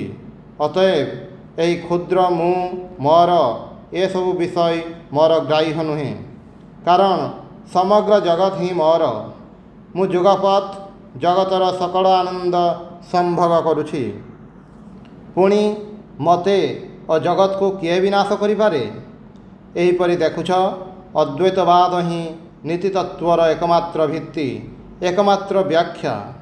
ଅନ୍ୟାନ୍ୟ ବାଦ ତୁମମାନଙ୍କୁ ନୀତି ଶିକ୍ଷା ଦେଇପାରେ, କିନ୍ତୁ କାହିଁକି ନୀତିପରାୟଣ ହେବ ତାହାର କୌଣସି ହେତୁ ନିର୍ଦ୍ଦେଶ କରିପାରେ ନାହିଁ। ଯାହା ହେଉ, ଏହି ପର୍ଯ୍ୟନ୍ତ ଦେଖାଗଲା ଅଦ୍ୱୈତବାଦ ହିଁ ନୀତିତତ୍ତ୍ୱ ବ୍ୟାଖ୍ୟାରେ ଏକମାତ୍ର ସମର୍ଥ। ଅଦ୍ୱୈତବାଦର ସାଧନାରେ ଲାଭ କ'ଣ? ଏଥିରେ ଶକ୍ତି, ତେଜ, ବୀର୍ଯ୍ୟ ଲାଭ ହୋଇଥାଏ। ଶ୍ରୁତି କହୁଛି, ଶ୍ରୋତବ୍ୟ ମନ୍ତବ୍ୟ ନିଦିଧ୍ୟାସିତବ୍ୟ। ପ୍ରଥମେ ଏହି ଆତ୍ମତତ୍ତ୍ୱ ଶ୍ରବଣ କରିବାକୁ ହେବ। ସମଗ୍ର ଜଗତରେ ତୁମେମାନେ ଯେଉଁ ମାୟାଜାଲ ବିସ୍ତୃତ କରିଛ, ତାକୁ ଅପସାରିତ କରିନେବାକୁ ହେବ। ମନୁଷ୍ୟକୁ ଦୁର୍ବଳ ଭାବ ନାହିଁ, ତାକୁ ଦୁର୍ବଳ ବୋଲି କହ ନାହିଁ। ଜାଣି ରଖ, ସକଳ ପାପ ଓ ସକଳ ଅଶୁଭ ଏକ ଦୁର୍ବଳତା ଶବ୍ଦ ଦ୍ୱାରା ହିଁ ନିର୍ଦ୍ଦିଷ୍ଟ ହୋଇପାରେ। ସକଳ ଅସତ୍କାର୍ଯ୍ୟର ମୂଳ ଦୁର୍ବଳତା। ଦୁର୍ବଳତା ଯୋଗୁଁ ହିଁ ଯାହା କରିବା ଉଚିତ ନୁହେଁ ମନୁଷ୍ୟ ତାହା ହିଁ କରିଥାଏ। ଦୁର୍ବଳତା ଯୋଗୁଁ ହିଁ ମନୁଷ୍ୟ ତାହାର ପ୍ରକୃତ ସ୍ୱରୂପ ପ୍ରକାଶ କରିପାରେ ନାହିଁ। ସେମାନେ କ'ଣ? ସେମାନେ ସମସ୍ତେ ଜାଣନ୍ତୁ। ଦିବାରାତ୍ରି ସେମାନେ ନିଜ ସ୍ୱରୂପର କଥା କହନ୍ତୁ। ମାତୃସ୍ତନ୍ୟ ସଙ୍ଗେ ସେମାନେ ସମସ୍ତେ ମୁଁ ସେହି ଏହି ଅଜମୟୀ ବାଣୀ ପାନ କରନ୍ତୁ। ତାପରେ ସେମାନେ ଚିନ୍ତା କରନ୍ତୁ ଏବଂ ଏହି ଚିନ୍ତା, ଏହି ମନନରୁ ଏପରି କାର୍ଯ୍ୟ ସମୂହ ହେବ ଯାହା ଜଗତ କେବେ ହେଲେ ଦେଖିନାହିଁ। କିପରି ଏହାକୁ କାର୍ଯ୍ୟରେ ପରିଣତ କରାଯାଇପାରିବ? କେହି କେହି କହିଥାନ୍ତି, ଏହି ଅଦ୍ୱୈତବାଦ କାର୍ଯ୍ୟକର ନୁହେଁ, ଅର୍ଥାତ୍ ଜଡ଼ ଜଗତରେ ଏବେ ସୁଦ୍ଧା ଏହାର ଶକ୍ତି ପ୍ରକାଶିତ ହୋଇନାହିଁ। ଏହି କଥା ଆଂଶିକ ସତ୍ୟ। ବେଦର ସେହି ବାଣୀ ସ୍ମରଣ କର। ଏତଦ୍ଧେବାକ୍ଷରଂ ବ୍ରହ୍ମ ଏତଦ୍ଧେବାକ୍ଷରଂ ପରମ୍ ଏତଦ୍ଧେବାକ୍ଷରଂ ଜ୍ଞାତ୍ୱା ୟଦିଚ୍ଛତି ତସ୍ୟ ତତ୍। କଠୋପନିଷଦରେ କୁହାଯାଇଛି। ଅର୍ଥାତ୍ ଓମ୍ ଏହା ମହାରସ୍ୟ, ଓମ୍ ଏହା ଆମମାନଙ୍କର ଶ୍ରେଷ୍ଠ ସମ୍ପତ୍ତି। ଯିଏ ଏହି ଓଙ୍କାରର ରହସ୍ୟ ଜାଣନ୍ତି, ସେ ଯାହା ଚାହାନ୍ତି ତାହା ହିଁ ପାଇଥାନ୍ତି। ଅତଏବ ପ୍ରଥମେ ଏହି ଓଙ୍କାରର ରହସ୍ୟ ଅବଗତ ହୁଅ। ତୁମେ ହିଁ ଯେ ସେହି ଓଙ୍କାର ତାହା ଜାଣ। ଏହି ତତ୍ତ୍ୱମସୀ ମହାବାକ୍ୟର ରହସ୍ୟ ଅବଗତ ହୁଅ। ସେତେବେଳେ, କେବଳ ସେତେବେଳେ ହିଁ ତୁମେମାନେ ଯାହା ଚାହିଁବ ତାହା ପାଇବ। ଯଦି ଜଡ଼ ଜଗତରେ ବଡ଼ ହେବାକୁ ଚାହଁ, ବିଶ୍ୱାସ କର ତୁମେ ବଡ଼ ହେବ। ମୁଁ ହୁଏତ ଗୋଟିଏ କ୍ଷୁଦ୍ର ବୁଦ୍ବୁଦ୍, ତୁମେ ହୁଏତ ପର୍ବତ ତୁଲ୍ୟ ଉଚ୍ଚ ତରଙ୍ଗ। କିନ୍ତୁ ଜାଣ ଅନନ୍ତ ସମୁଦ୍ର ଆମ ଉଭୟଙ୍କର ପଶ୍ଚାତ୍ ଦେଶରେ ରହିଛି। ଅନନ୍ତ ଈଶ୍ୱର ଆମମାନଙ୍କର ସକଳ ଶକ୍ତି ଓ ବୀର୍ଯ୍ୟର ଭଣ୍ଡାର ସ୍ୱରୂପ। ଆଉ ଆମେ ଉଭୟେ ଏଥିରୁ ଯେତେ ଇଚ୍ଛା ଶକ୍ତି ସଂଗ୍ରହ କରିପାରୁ। ଅତଏବ ନିଜ ନିଜ ଉପରେ ବିଶ୍ୱାସ ରଖ। ଅଦ୍ୱୈତବାଦର ରହସ୍ୟ ଏହି ଯେ ପ୍ରଥମେ ନିଜ ପ୍ରତି ବିଶ୍ୱାସ ସ୍ଥାପନ କରିବାକୁ ହୁଏ, ତାପରେ ଅନ୍ୟ କିଛିରେ ବିଶ୍ୱାସ ସ୍ଥାପନ କରିପାର। ଜଗତର ଇତିହାସରେ ଦେଖିବ, କେବଳ ଯେଉଁ ଜାତି ସମୂହ ନିଜ ଉପରେ ବିଶ୍ୱାସ ସ୍ଥାପନ କରିଛନ୍ତି ସେମାନେ ହିଁ ଶକ୍ତିଶାଳୀ ଓ ବୀର୍ଯ୍ୟବାନ ହୋଇଛନ୍ତି। ପ୍ରତ୍ୟେକ ଜାତିର ଇତିହାସରେ ଏହା ମଧ୍ୟ ଦେଖିବ, ଯେଉଁ ସମସ୍ତ ବ୍ୟକ୍ତି ନିଜ ଉପରେ ବିଶ୍ୱାସ ସ୍ଥାପନ କରିଛନ୍ତି ସେମାନେ ହିଁ ପ୍ରବଳ ଓ ବୀର୍ଯ୍ୟବାନ ହୋଇଛନ୍ତି। ଏହି ଭାରତକୁ ଜଣେ ଇଂରେଜ ଆସିଥିଲେ।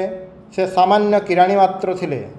ପଇସା କଉଡ଼ି ଅଭାବରୁ ଓ ଅନ୍ୟାନ୍ୟ କାରଣରୁ ସେ ଦୁଇଥର ନିଜ ମୁଣ୍ଡକୁ ଗୁଳି କରି ଆତ୍ମହତ୍ୟା ପାଇଁ ଚେଷ୍ଟା କରିଥିଲେ ଏବଂ ଯେତେବେଳେ ସେ ସେଥିରେ ଅକୃତକାର୍ଯ୍ୟ ହେଲେ ତାଙ୍କର ବିଶ୍ୱାସ ହେଲା ସେ ବଡ଼ ବଡ଼ କାର୍ଯ୍ୟ କରିବା ପାଇଁ ଜାତ ହୋଇଛନ୍ତି। ସେହି ବ୍ୟକ୍ତି ହିଁ ଇଂରେଜ ସାମ୍ରାଜ୍ୟର ପ୍ରତିଷ୍ଠାତା ଲର୍ଡ଼ କ୍ଲାଇଭ୍। ଯଦି ସେ ପାଦ୍ରୀମାନଙ୍କ ଉପରେ ବିଶ୍ୱାସ କରି ସାରା ଜୀବନ ଆଣ୍ଠୁ ମାଡ଼ି ହେ ପ୍ରଭୁ ମୁଁ ଦୁର୍ବଳ, ମୁଁ ହୀନ କହିଥାନ୍ତେ, ତେବେ ତାଙ୍କର ଗତି କେଉଁ ଆଡ଼କୁ ହୋଇଥାନ୍ତା? ନିଶ୍ଚିତ ଯେ ପାଗଳାଗାରଦରେ ହିଁ ତାଙ୍କର ସ୍ଥାନ ହୋଇଥାନ୍ତା। ଲୋକେ ଏହି ସମସ୍ତକୁ ଶିକ୍ଷା ଦେଇ ତୁମମାନଙ୍କୁ ପାଗଳ କରିଦେଇଛନ୍ତି। ମୁଁ ସମଗ୍ର ଜଗତରେ ଦେଖିଛି, ଦୀନତାଯୁକ୍ତ ଦୁର୍ବଳତା ସମ୍ପାଦକ ଉପଦେଶ ଦ୍ୱାରା ଅତି ଅଶୁଭ ଫଳ ଘଟିଛି। ସମଗ୍ର ମନୁଷ୍ୟ ଜାତିକୁ ଏହା ନଷ୍ଟ କରିଦେଇଛି।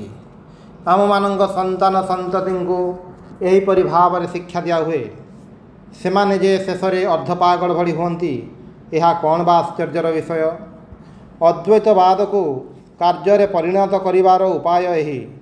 ଅତଏବ ନିଜ ଉପରେ ବିଶ୍ୱାସ ସ୍ଥାପନ କର ଏବଂ ଯଦି ସାଂସାରିକ ଧନ ସମ୍ପଦର ଆକାଂକ୍ଷା ଥାଏ ତେବେ ଏହି ଅଦ୍ୱୈତବାଦକୁ କାର୍ଯ୍ୟରେ ପରିଣତ କର। ଟଙ୍କା ତୁମ ନିକଟକୁ ଆସିବ। ଯଦି ବିଦ୍ୱାନ ଓ ବୁଦ୍ଧିମାନ ହେବାକୁ ଇଚ୍ଛା କର ତେବେ ଅଦ୍ୱୈତବାଦକୁ ସେହି ଦିଗରେ ପ୍ରୟୋଗ କର। ତୁମେ ମହାମନୀଷୀ ହେବ। ପୁଣି ଯଦି ତୁମେ ମୁକ୍ତି ଲାଭ କରିବାକୁ ଚାହଁ ତେବେ ଆଧ୍ୟାତ୍ମିକ ଭୂମିରେ ଏହି ଅଦ୍ୱୈତବାଦ ପ୍ରୟୋଗ କରିବାକୁ ହେବ। ତାହେଲେ ତୁମେ ଈଶ୍ୱର ହୋଇଯିବ, ପରମାନନ୍ଦ ସ୍ୱରୂପ ନିର୍ବାଣ ଲାଭ କରିବ। ଏତିକି ଭୁଲ ହୋଇଥିଲା ଯେ ଏତେ ଦିନ ଧରି ଏହା କେବଳ ଆଧ୍ୟାତ୍ମିକ ଦିଗରେ ହିଁ ପ୍ରଯୁକ୍ତ ହୋଇଥିଲା। ଏହି ପର୍ଯ୍ୟନ୍ତ ବର୍ତ୍ତମାନ କର୍ମଜୀବନରେ ଏହାକୁ ପ୍ରୟୋଗ କରିବାର ସମୟ ଆସିଛି। ବର୍ତ୍ତମାନ ଆଉ ଏହାକୁ ରହସ୍ୟ ସ୍ୱରୂପ ରଖିଲେ ଚଳିବ ନାହିଁ। ବର୍ତ୍ତମାନ ଆଉ ହିମାଳୟର ଗୁହାରେ ବଣ ଜଙ୍ଗଲରେ ସାଧୁ ସନ୍ନ୍ୟାସୀମାନଙ୍କ ନିକଟରେ ଆବଦ୍ଧ ହୋଇ ରହିଲେ ଚଳିବ ନାହିଁ। ଲୋକଙ୍କର ପ୍ରାତ୍ୟହିକ ଜୀବନରେ ଏହାକୁ କାର୍ଯ୍ୟରେ ପରିଣତ କରିବାକୁ ହେବ। ରାଜାଙ୍କ ପ୍ରାସାଦରେ, ସାଧୁ ସନ୍ନ୍ୟାସୀଙ୍କ ଗୁହାରେ, ଦରିଦ୍ରର କୁଟୀରରେ, ସର୍ବତ୍ର, ଏପରିକି ରାସ୍ତାର ଭିକାରୀ ଦ୍ୱାର ମଧ୍ୟ ଏହା କାର୍ଯ୍ୟରେ ପରିଣତ ହୋଇପାରେ। କାରଣ ଗୀତାରେ କ'ଣ ଉକ୍ତ ହୋଇନାହିଁ ଯେ ସ୍ୱଳ୍ପମପ୍ୟସ୍ୟ ଧର୍ମସ୍ୟ ତ୍ରାୟତେ ମହତଭୟାତ୍? ଏହି ଧର୍ମର ଅଳ୍ପମାତ୍ର ମଧ୍ୟ ଆମମାନଙ୍କୁ ମହତ୍ ଭୟରୁ ପରିତ୍ରାଣ କରେ। ଅତଏବ ତୁମେ ସ୍ତ୍ରୀ ହୁଅ ବା ଶୂଦ୍ର ହୁଅ ବା ଆଉ ଯାହା କିଛି ହୁଅ, ତୁମର କିଛି ମାତ୍ର ଭୟର କାରଣ ନାହିଁ। ଯେହେତୁ ଶ୍ରୀକୃଷ୍ଣ କହୁଛନ୍ତି ଏହି ଧର୍ମ ଏତେ ବଡ଼ ଯେ ଏହାର ଅତି ଅଳ୍ପ ମାତ୍ର ଅନୁଷ୍ଠାନ କଲେ ମଧ୍ୟ ମହାନ କଲ୍ୟାଣ ଲାଭ ହୋଇଥାଏ। ଅତଏବ ହେ ଆର୍ଯ୍ୟ ସନ୍ତାନଗଣ, ଅଳସ ଭାବରେ ବସି ରହ ନାହିଁ। ଉଠ, ଜାଗ ଏବଂ ଯେତେଦିନ ପର୍ଯ୍ୟନ୍ତ ସେହି ଚରମ ଲକ୍ଷ୍ୟରେ ନ ପହଞ୍ଚିଛ ସେତେଦିନ ପର୍ଯ୍ୟନ୍ତ ନିଶ୍ଚିତ ହୋଇ ରହ ନାହିଁ। ବର୍ତ୍ତମାନ ଅଦ୍ୱୈତବାଦକୁ କାର୍ଯ୍ୟରେ ପରିଣତ କରିବାର ସମୟ ଆସିଛି। ଏହାକୁ ବର୍ତ୍ତମାନ ସ୍ୱର୍ଗରୁ ମର୍ତ୍ତକୁ ନେଇ ଆସିବାକୁ ହେବ। ଏହା ହିଁ ବର୍ତ୍ତମାନ ବିଧିର ବିଧାନ। ଆମମାନଙ୍କର ପ୍ରାଚୀନ ପୂର୍ବପୁରୁଷଗଣଙ୍କ ବାଣୀ ଆମମାନଙ୍କୁ ଅବନତି ଦିଗରେ ଆଉ ବେଶୀ ଦୂର ଅଗ୍ରସର ହେବାକୁ ନିଷେଧ କରୁଛି। ଅତଏବ ହେ ଆର୍ଯ୍ୟ ସନ୍ତାନଗଣ, ଆଉ ସେହି ଦିଗରେ ଅଗ୍ରସର ହୁଅ ନାହିଁ। ତୁମମାନଙ୍କର ସେହି ପ୍ରାଚୀନ ଶାସ୍ତ୍ରର ଉପଦେଶ ଉଚ୍ଚ ଦେଶରୁ କ୍ରମଶଃ ନିମ୍ନାଭିମୁଖୀ ହୋଇ ସମଗ୍ର ଜଗତକୁ ଆଚ୍ଛନ୍ନ କରୁ, ସମାଜର ପ୍ରତି ସ୍ତରରେ ପ୍ରବେଶ କରୁ, ପ୍ରତ୍ୟେକ ବ୍ୟକ୍ତିର ସାଧାରଣ ସମ୍ପତ୍ତି ହେଉ, ଆମମାନଙ୍କ ଜୀବନର ଅଙ୍ଗୀଭୂତ ହେଉ, ଆମମାନଙ୍କ ଶିରାରେ ପ୍ରବେଶ କରି ଆମମାନଙ୍କର ପ୍ରତ୍ୟେକ ଶୋଣିତ ବିନ୍ଦୁ ସହ ପ୍ରବାହିତ ହେଉ। ତୁମେମାନେ ଶୁଣି ଆଶ୍ଚର୍ଯ୍ୟ ହେବ, କିନ୍ତୁ ସତ୍ୟ କଥା, ଆମମାନଙ୍କ ଅପେକ୍ଷା ମାର୍କିନ୍ମାନେ ବେଦାନ୍ତକୁ ଅଧିକ ପରିମାଣରେ କର୍ମ ଜୀବନରେ ପରିଣତ କରୁଛନ୍ତି। ମୁଁ ନ୍ୟୁୟର୍କର ସମୁଦ୍ର ତଟରେ ଠିଆ ହୋଇ ଦେଖୁଥିଲି, ବିଭିନ୍ନ ଦେଶରୁ ଲୋକେ ଆମେରିକାକୁ ଉପନିବେଶ ସ୍ଥାପନ ପାଇଁ ଆସୁଛନ୍ତି। ସେମାନଙ୍କୁ ଦେଖିଲେ ବୋଧ ହେଉଥିଲା ସେମାନେ ଯେପରି ମରମରେ ମରିଛନ୍ତି। ପଦଦଳିତ, ଆଶାହୀନ, ଗୋଟାଏ ଲୁଗାପୁଟୁଳି କେବଳ ସେମାନଙ୍କର ସମ୍ବଳ। ଲୁଗାଗୁଡ଼ିକ ମଧ୍ୟ ସବୁ ଛିନ୍ନ ଭିନ୍ନ, ଭୟରେ ଲୋକଙ୍କ ଆଡ଼କୁ ଚାହିଁବା ପାଇଁ ଅକ୍ଷମ। ଗୋଟିଏ ପୁଲିସ ଲୋକ ଦେଖିଲେ ହିଁ ଭୟ ପାଇ ଫୁଟପାଥର ଅନ୍ୟ ଦିଗକୁ ଚାଲି ଯିବା ପାଇଁ ଚେଷ୍ଟା। ବର୍ତ୍ତମାନ ମଜା ଦେଖ, 6 ମାସ ପରେ ସେହି ଲୋକଗୁଡ଼ିକ ପୁଣି ଉତ୍ତମ ବସ୍ତ୍ର ପରିହିତ ହୋଇ ସିଧା ହୋଇ ଚାଲୁଛନ୍ତି, ସମସ୍ତଙ୍କ ଦିଗକୁ ନିର୍ଭୀକ ଦୃଷ୍ଟିରେ ଚାହିଁ ଚାଲୁଛନ୍ତି। ଏହିପରି ଅଦ୍ଭୁତ ପରିବର୍ତ୍ତନ କିପରି ହେଲା? ମନେକର ସେହି ବ୍ୟକ୍ତି ଆର୍ମେନିଆ ଅଥବା ଅନ୍ୟ କୌଣସି ସ୍ଥାନରୁ ଆସିଛି। ସେଠାରେ କେହି ତାକୁ ଗ୍ରହଣ କରୁନଥିଲେ, ସମସ୍ତେ ପେଶି ଦେବା ପାଇଁ ଚେଷ୍ଟା କରୁଥିଲେ। ସେଠାରେ ସମସ୍ତେ ତାକୁ କହୁଥିଲେ, ତୁ ଗୋଲାମ ହୋଇ ଜାତ ହୋଇଛୁ, ଗୋଲାମ ହୋଇ ରହିବୁ, ଟିକେ ଯଦି ହଲଚଲ ହେବା ପାଇଁ ଚେଷ୍ଟା କରିବୁ ତେବେ ତୋତେ ପେଶି ଦେବୁ।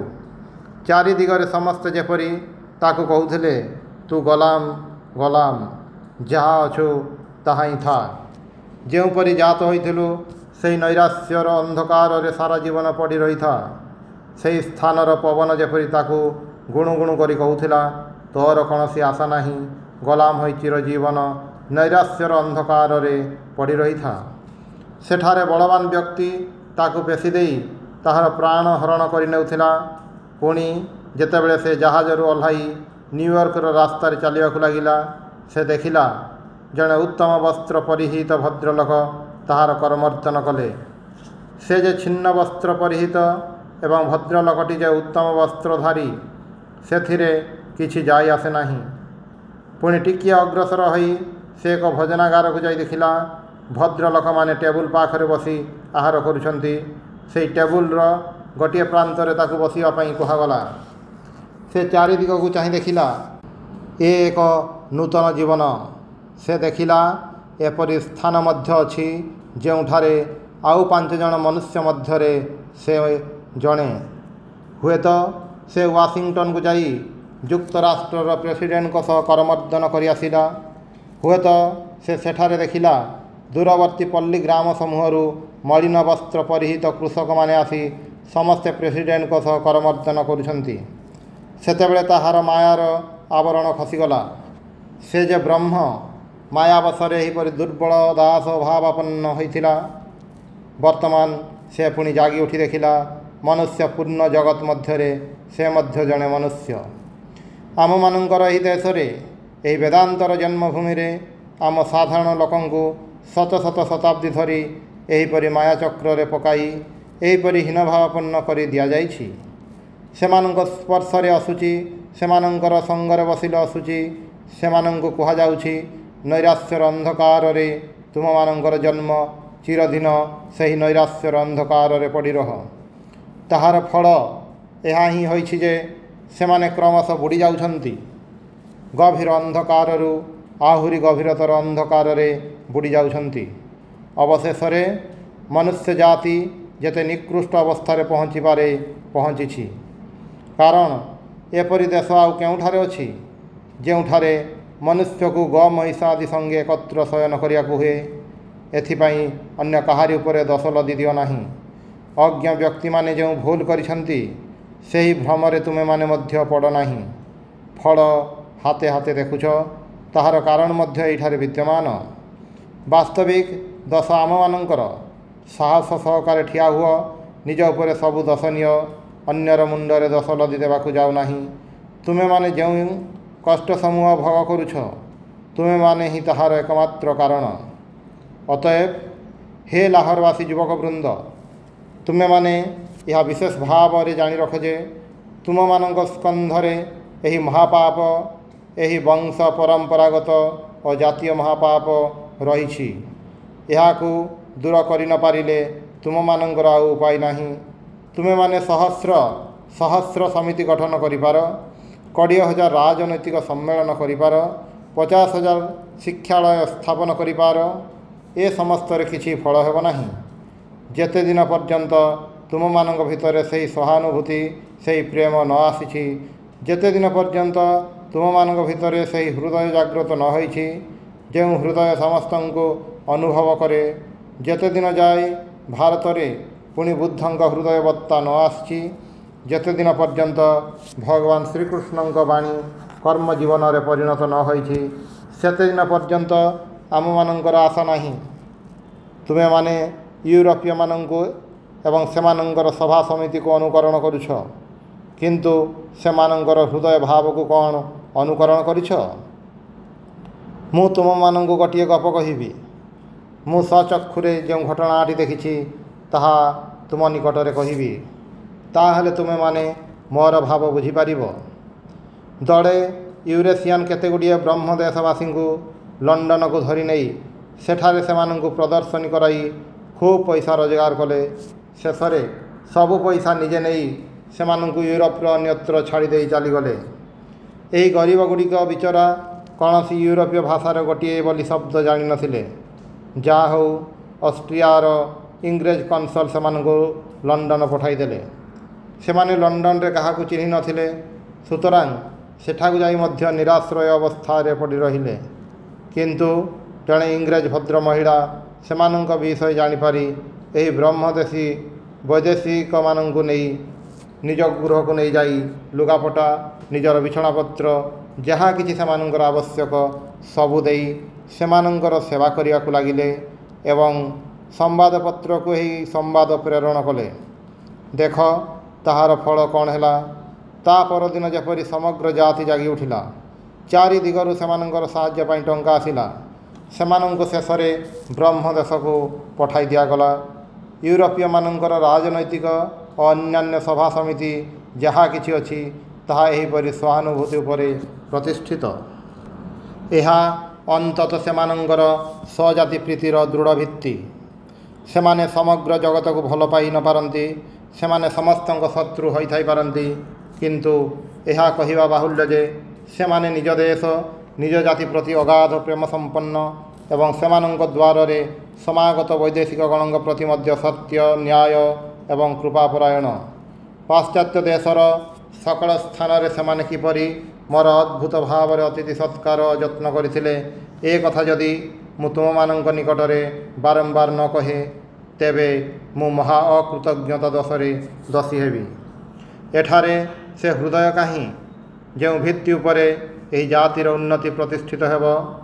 ଆମେ 5 ଜଣ ମିଶି ଗୋଟିଏ ଛୋଟକାଟର ଯୌଥ କାରବାର ଖୋଲିଲୁ। କିଛି ଦିନ ନ ଯାଉଣୁ ଆମ ପରସ୍ପରକୁ ଠକିବାକୁ ଆରମ୍ଭ କଲୁ। ଶେଷରେ ସବୁ ଭାଙ୍ଗି ଚୁରମାର ହୋଇଗଲା। ତୁମେମାନେ ସେମାନଙ୍କର ଅନୁକରଣ କଥା କହ ଏବଂ ସେମାନଙ୍କ ପରି ଶକ୍ତିଶାଳୀ ଜାତି ଗଠନ କରିବାକୁ ଚାହଁ, କିନ୍ତୁ ତୁମମାନଙ୍କର ଭିତ୍ତି କେଉଁଠାରେ? ଆମମାନଙ୍କର ବାଲୁକା ଭିତ୍ତି। ତେଣୁ ଏହା ଉପରେ ନିର୍ମିତ ଗୃହ ଅଳ୍ପ କାଳ ମଧ୍ୟରେ ହିଁ ଧୂଳିସାତ୍ ହୋଇଯାଏ। ଅତଏବ ହେ ଲାହୋରବାସୀ ଯୁବକବୃନ୍ଦ, ପୁଣି ସେହି ଅଦ୍ଭୁତ ଅଦ୍ୱୈତ ପତାକା ଉଡ୍ଡୀନ କର, କାରଣ ଅନ୍ୟ କୌଣସି ଭିତ୍ତିରେ ତୁମମାନଙ୍କ ଭିତରେ ସେହି ଅପୂର୍ବ ପ୍ରେମ ଜନ୍ମିପାରେ ନାହିଁ। ଯେତେ ଦିନ ପର୍ଯ୍ୟନ୍ତ ତୁମେମାନେ ସେହି ଏକ ଭଗବାନଙ୍କୁ ସର୍ବତ୍ର ଏକ ଭାବରେ ନ ଦେଖୁଛ, ସେତେ ଦିନ ପର୍ଯ୍ୟନ୍ତ ତୁମମାନଙ୍କ ଭିତରେ ସେହି ପ୍ରେମ ଜନ୍ମିପାରେ ନାହିଁ। ସେହି ପ୍ରେମର ପତାକା ଉଡ଼ାଅ। ଉଠ, ଜାଗ। ଯେ ପର୍ଯ୍ୟନ୍ତ ତୁମେ ଲକ୍ଷ୍ୟସ୍ଥଳରେ ନ ପହଞ୍ଚିଛ, ସେ ପର୍ଯ୍ୟନ୍ତ ନିଶ୍ଚିନ୍ତ ହୋଇ ରହ ନାହିଁ। ଉଠ, ଆଉ ଥରେ ଉଠ, କାରଣ ତ୍ୟାଗ ବ୍ୟତୀତ କିଛି ହୋଇପାରେ ନାହିଁ। ଅନ୍ୟକୁ ଯଦି ସାହାଯ୍ୟ କରିବାକୁ ଚାହଁ, ତେବେ ତୁମମାନଙ୍କର ନିଜର ଅହଂଭାବ ବିସର୍ଜନ କରିବାକୁ ହିଁ ହେବ। ଖ୍ରୀଷ୍ଟିଆନମାନଙ୍କ ଭାଷାରେ କହିଲେ, ତୁମେମାନେ ଈଶ୍ୱର ଓ ଶୈତାନର ସେବା କେବେ ଏକା ସଙ୍ଗରେ କରିପାରିବ ନାହିଁ। ବୈରାଗ୍ୟବାନ ହୁଅ। ତୁମମାନଙ୍କର ପୂର୍ବପୁରୁଷଗଣ ବଡ଼ କାର୍ଯ୍ୟ କରିବା ପାଇଁ ସଂସାର ତ୍ୟାଗ କରିଥିଲେ। ବର୍ତ୍ତମାନ କାଳରେ एपरि लोक अनेक अछंती जेउमाने निजर मुक्ति पाई संसार त्याग करिसंती। तुमे माने सबू छाड़ी छुड़ी दियो, एपरिकी निजर मुक्ति मध्य दूर को ठेली दियो। जाओ अन्यर साहाय्य कर। तुमे माने सर्वदा बड़ बड़ कथा कहूछ, किंतु तुम मानक सम्मुखरे एही कर्मरे परिणत वेदांत स्थापन कली। तुम मानकर एही क्षुद्र जीवन विसर्जन पाई प्रस्तुत हुओ। जदि एही जाति जीवित रहे तेबे तुमे मु आम मानक परी हजार हजार लोक अनशनरे मरीगले बा क्षति कौन? एही जाति बुड़ी जाउछि। अगणित प्राणी अभिशाप आम मानक मस्तकरे रहिछि। जेउ मानकु आम नित्य प्रवाहित अमृत नदी पाख देई बही जाउथिले मध्य तृष्णा समय रे पय प्रणालीर जलपान करने को दे आसीछु। असंख्य लक्ष लक्ष व्यक्ति जेउ मानकु सम्मुखरे पर्याप्त आहार्य थिले सुद्धा आमे अनशनरे मारी देइछु। असंख्य लोक जेउ मानकु आमे अद्वैतवादर कथा कहिछु एवं प्राणपणे घृणा करि आसीछु। असंख्य प्राणी जेउ मानक विरोधरे आमे लोकाचारर मतवाद आविष्कार करिछु। जेउ मानकु आमे मुहरे कहिछु समस्ते समान, समस्ते सेही एक ब्रह्म, किंतु एहाकु कार्य परिणत करिया पई बिंदु मात्र चेष्टा करिनाहु। मने मने रखिले ही हेला, व्यावहारिक जगतरे अद्वैत भाव आनी हुए नहीं। तुम मानकर चरित्रर एही दाग पछि दियो। उठ जाग, एही क्षुद्र जीवन जदि जाई क्षति कौन? समस्ते मरिबे, साधु असाधु, धनी दरिद्र समस्ते निश्चय मरिबे। शरीर कहारी चिरकाल रहिब नाही। अतएव उठ जाग और संपूर्ण निष्कपट हुआ। भारत रे घोर कपटता प्रवेश करिछि। चरित्र दरकार, एपरि चरित्र बल और दृढ़ता दरकार जहा द्वारा मनुष्य गोटे भाव को मृत्यु पर्यंत धरी रखिपारे। नीति निपुण पुरुषगण निंदा करंतु बा सुख्याति करंतु, लक्ष्मी आसंतु बा चली जातु, मृत्यु आज हेउ अथवा शताब्दी परे हेउ, से ही धीर जी न्याय पथरु पादे हेले विचलित हुअन्ति नाही। उठ जाग, समय बही जाउछि एवं आम मानक समस्त शक्ति वृथा वाक्य क्षय होउछि। उठ जाग, सामान्य सामान्य विषय क्षुद्र क्षुद्र मतमतांतर धरी वृथा विवाद परित्याग कर। तुम मानक सम्मुखरे खूब बड़ कार्य रही। लक्ष लक्ष लोक बुड़ी जाउछन्ति, सेमानंकु उद्धार कर। यह विशेष भाव में लक्ष्य कर जे मुसलमान गण जेतेबेले भारतवर्ष को प्रथम आसिथिले सेतेबेले भारत में वर्तमान अपेक्षा केते अधिक हिंदूर बसवास थिला। आज सेमानंक संख्या केते ह्रास प्राप्त होइछि। एहार कौनसी प्रतिकार नहेले दिन को दिन आहुरी कमिजिबे। शेष में आउ केही हिंदू रहिबे नाही। हिंदू जातिर लोप संगे संगे सेमानंकर शतदश सत्ते जगत समक्षरे सेमानंकर शत शत विकृत चित्र उपस्थापित हेले मध्य वर्तमान सुद्धा सेमाने जेउ जेउ महत् भावर प्रतिनिधि स्वरूप विद्यमान से गुड़िक लुप्त होइजिब। पुणी सेमानक लोप संगे सकल अध्यात्म ज्ञानर चूड़ामणि स्वरूप अपूर्व अद्वैत तत्व मध्य विलुप्त हेब। अतएव उठ जाग, जगतर आध्यात्मिकता रक्षा पाई बाहु प्रसारित कर दियो। पुणी प्रथमे तुम मानकर स्वदेशर कल्याण पाई एही तत्व को कार्य परिणत कर। व्यावहारिक जगतरे अद्वैतवादर जेते टिकिए प्रयोजन अछि, आध्यात्मिक जगतरे सेते नुहे। प्रथमे अन्नर व्यवस्था करिया को हेब, तापरे धर्म। गरीब माने बिचरा अनशनरे मरुछन्ति, आमे सेमानंकु अतिरिक्त धर्म उपदेश देउछु। मत मतांतरे तो आउ पेट पुरे नाही। आम मानकर गोटे दोष अति प्रबल। प्रथमतः आम मानकर दुर्बलता, द्वितीयतः घृणा, हृदयर शुष्कता। लक्ष लक्ष मतमतांतर कथा कहीपार, कोटि कोटि संप्रदाय गठन करिपार, किंतु जेते दिन पर्यंत सेमानंक दुख प्राणे प्राणे अनुभव न करिछ, वेदर उपदेश अनुजाई जे पर्यंत न जानिछ जे सेमाने तुम मानंक शरीरर अंश स्वरूप, जेते दिन पर्यंत तुमे माने और सेमाने धनी अदरिद्र, साधु और असाधु समस्ते जहाँ तुमे माने ब्रह्म बोली कह, सही अनंत सर्वरूपर अंश होई न जाइछ, सेते दिन पर्यंत किछि होई पारिबो नाही। ଭଦ୍ର ମହୋଦୟଗଣ, ମୁଁ ତୁମମାନଙ୍କ ନିକଟରେ ଅଦ୍ୱୈତବାଦର କେତୋଟି ପ୍ରଧାନ ଭାବ ପ୍ରକାଶ କରିବା ପାଇଁ ଚେଷ୍ଟା କରିଛି ଏବଂ ବର୍ତ୍ତମାନ ଏହାକୁ କାର୍ଯ୍ୟରେ ପରିଣତ କରିବାର ସମୟ ଆସିଛି। କେବଳ ଏ ଦେଶରେ ନୁହେଁ, ସର୍ବତ୍ର ଆଧୁନିକ ବିଜ୍ଞାନର ଲୌହ ମୁଦ୍ଗରାଘାତରେ ସକଳ ସ୍ଥାନର ଦ୍ୱୈତବାଦାତ୍ମକ ଧର୍ମ ସମୂହର କାଚ ନିର୍ମିତ ଭିତ୍ତି ସମୂହ ଚୂର୍ଣ୍ଣୀଭୂତ ହୋଇଯାଉଛି। କେବଳ ଏହିଠାରେ ଯେ ଦ୍ୱୈତବାଦୀମାନେ ଶାସ୍ତ୍ରୀୟ ଶ୍ଳୋକରୁ ଟାଣି ଅଟାରି ଅର୍ଥ କରିବାର ଚେଷ୍ଟା କରୁଛନ୍ତି, କେବଳ ଏହିଠାରେ ଯେ ସେମାନେ ଆତ୍ମରକ୍ଷା ପାଇଁ ଅନ୍ଧକାରମୟ କୋଣରେ ଲୁଚିବା ପାଇଁ ଚେଷ୍ଟା କରୁଛନ୍ତି, ତାହା ନୁହେଁ। ୟୁରୋପ ଆମେରିକାରେ ଏହି ଚେଷ୍ଟା ଆହୁରି ବେଶୀ। ସେଠାରେ ଭାରତରୁ ଏହି ତତ୍ତ୍ୱର ଅନ୍ତତଃ କିଛି ପ୍ରବେଶ କରିବା ଆବଶ୍ୟକ। ଇତିପୂର୍ବେ ଏହା ଯାଇଛି, ଏହାର ପ୍ରସାର ଦିନକୁ ଦିନ ଆହୁରି ବଢ଼ାଇବାକୁ ହେବ। ପାଶ୍ଚାତ୍ୟ ସଭ୍ୟ ଜଗତକୁ ରକ୍ଷା କରିବା ପାଇଁ ଏହା ବିଶେଷ ପ୍ରୟୋଜନୀୟ। କାରଣ ପାଶ୍ଚାତ୍ୟ ଦେଶରେ ସେଠାକାର ପ୍ରାଚୀନ ଭାବ ଉଠିଯାଇ ଏକ ନୂତନ ଧରଣର କାଞ୍ଚନର ପୂଜା ପ୍ରବର୍ତ୍ତିତ ହେଉଛି। ଏହି ଆଧୁନିକ ଧର୍ମ ଅର୍ଥାତ୍ ପରସ୍ପର ପ୍ରତିଯୋଗିତା ଓ କାଞ୍ଚନ ପୂଜା ଅପେକ୍ଷା ସେହି ପ୍ରାଚୀନ ଅପରିଣତ ଧର୍ମ ପ୍ରଣାଳୀ ଭଲ ଥିଲା। କୌଣସି ଜାତି ଯେତେ ପ୍ରବଳ ହେଉନା କାହିଁକି, କେବେ ହେଲେ ଏପରି ଭିତ୍ତି ଉପରେ ତିଷ୍ଠି ରହିପାରେ ନାହିଁ। ପୁଣି ଜଗତର ଇତିହାସ ଆମମାନଙ୍କୁ କହୁଛି, ଯେଉଁମାନେ ଏହିପରି ଭିତ୍ତି ଉପରେ ସେମାନଙ୍କ ସମାଜ ପ୍ରତିଷ୍ଠା କରିବାକୁ ଯାଇଛନ୍ତି, ସେମାନଙ୍କର ବିନାଶ ହୋଇଛି। ଭାରତରେ ଯେପରି ଏହି କାଞ୍ଚନ ପୂଜାର ତରଙ୍ଗ ପ୍ରବେଶ ନ କରେ, ପ୍ରଥମେ ସେ ଦିଗରେ ବିଶେଷ ଭାବରେ ଲକ୍ଷ୍ୟ କରିବାକୁ ପଡ଼ିବ। ଅତଏବ ସେମାନଙ୍କ ନିକଟରେ ଏହି ଅଦ୍ୱୈତବାଦ ପ୍ରଚାର କର, ଯାହାଦ୍ୱାରା ଧର୍ମ ଆଧୁନିକ ବିଜ୍ଞାନର ପ୍ରବଳ ଆଘାତରେ ମଧ୍ୟ ଅକ୍ଷତ ରହିପାରେ। କେବଳ ସେତିକି ନୁହେଁ, ତୁମମାନଙ୍କୁ ଅନ୍ୟମାନଙ୍କୁ ସାହାଯ୍ୟ କରିବାକୁ ହେବ। ତୁମମାନଙ୍କର ଭାବରାଶି ୟୁରୋପ ଆମେରିକାର ଉଦ୍ଧାର ସାଧନ କରିବ।